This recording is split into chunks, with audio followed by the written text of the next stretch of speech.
ಎಸೆದಿದ್ದ ವಿಧಾನಸೌಧ ಅಧ್ಯಕ್ಷನಿಗೆ ಹುಡುಕಾಟ ಆಗ್ತಾ ಇದೆ. ಬೈಕ್ನಲ್ಲಿ ಬಂದು ಕಸ ಎಸೆದು ಕಾರ್ಮಿಕರ ಜೊತೆ ಕಿರಿಕ್ ತೆಗೆದಿದ್ದ ಕಸ ಎಸೆದಂತಹ ವಿಧಾನಸೌಧ ಅಧ್ಯಕ್ಷನಿಗೆ ಹುಡುಕಾಟ ಆಗ್ತಾ ಇದೆ.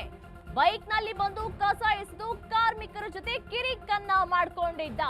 ಕಸ ಎಸೆದಿದ್ದು ಪ್ರಶ್ನಿಸಿದ್ದ ಪೌರ ಕಾರ್ಮಿಕರಿಗೆ ಆವಾಜ್ ಕೂಡ ಹಾಕಿದ್ದ. ನಾನು ಯಾರು ಗೊತ್ತಾ? ವಿಧಾನಸೌಧದಲ್ಲಿ ಅಧ್ಯಕ್ಷ ನಾನು. ಪೌರ ಕಾರ್ಮಿಕ ನಾಗೇಂದ್ರನಿಗೆ ಆವಾಜ್ ಅನ್ನ ಹಾಕಿದ್ದ ಆ ವ್ಯಕ್ತಿ.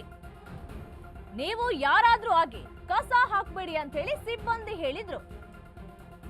ಕೋಪಗೊಂಡು ಹೆಲ್ಮೆಟ್ ನಿಂದ 3 ಬಾರಿ ಹಲ್ಲೆಯನ್ನ ಮಾಡಿದ್ದಾನೆ. ಅಷ್ಟೇ ಅಲ್ಲ, ಕೆಲಸದಿಂದ ತೆಗೆದು ಹಾಕುವುದಾಗಿ ಬೆದರಿಕೆಯನ್ನ ಕೂಡ ಹಾಕಿರುವಂತದ್ದು. ನಾಗೇಂದ್ರನ ಮೇಲೆ ಹಲ್ಲೆ ನಡೆಸಿರುವಂತ ದೃಶ್ಯ ಈಗ ಸೆರೆಯಾಗಿದೆ. ಗೋವಿಂದರಾಜನಗರ ಪೊಲೀಸ್ ಠಾಣೆಯಲ್ಲಿ ಈ ದೂರು ದಾಖಲಾಗಿದೆ. ಆರೋಪಿಗಾಗಿ ಹುಡುಕಾಟವನ್ನ ನಡೆಸಿದ್ದಾರೆ ಪೊಲೀಸರು. ನಾನು ವಿಧಾನಸೌಧದ ಅಧ್ಯಕ್ಷ, ನಾನು ಯಾರು ಗೊತ್ತಾ ನಿಮ್ಗೆ ಅಂತ ಹೇಳಿ ಈ ರೀತಿಯಾಗಿ ಮಾತನಾಡಿದ್ದಾನೆ.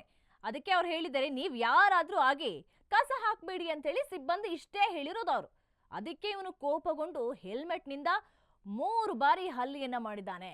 ಅಷ್ಟೇ ಅಲ್ಲ, ಕೆಲಸದಿಂದ ತೆಗೆದು ಹಾಕೋದಾಗಿ ಬೆದರಿಕೆಯನ್ನ ಹಾಕಿದ್ದಾನೆ.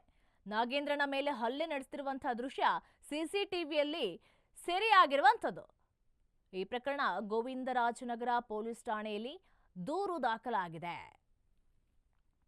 ನಾನ್ ಯಾರು ಗೊತ್ತಾ? ವಿಧಾನಸೌಧದಲ್ಲಿ ನಾನು ಅಧ್ಯಕ್ಷ ಅಂತ ಹೇಳ್ಕೊಂಡಿದ್ದಾನೆ. ಅದಕ್ಕೆ ಪೌರ ಕಾರ್ಮಿಕ ಹೇಳಿದಾನೆ, ನೀವ್ ಯಾರಾದ್ರೂ ಆಗಿ ಆದ್ರೆ ಕಸವನ್ನ ಹಾಕ್ಬೇಡಿ ಅಂತ ಅಷ್ಟೇ ಹೇಳಿರೋದು. ಅದಕ್ಕೆ ಕೋಪಗೊಂಡ್ಬಿಟ್ಟು ಹೆಲ್ಮೆಟ್ ನಿಂದ 3 ಸಾರಿ ಹೊಡೆದಿದ್ದಾನೆ.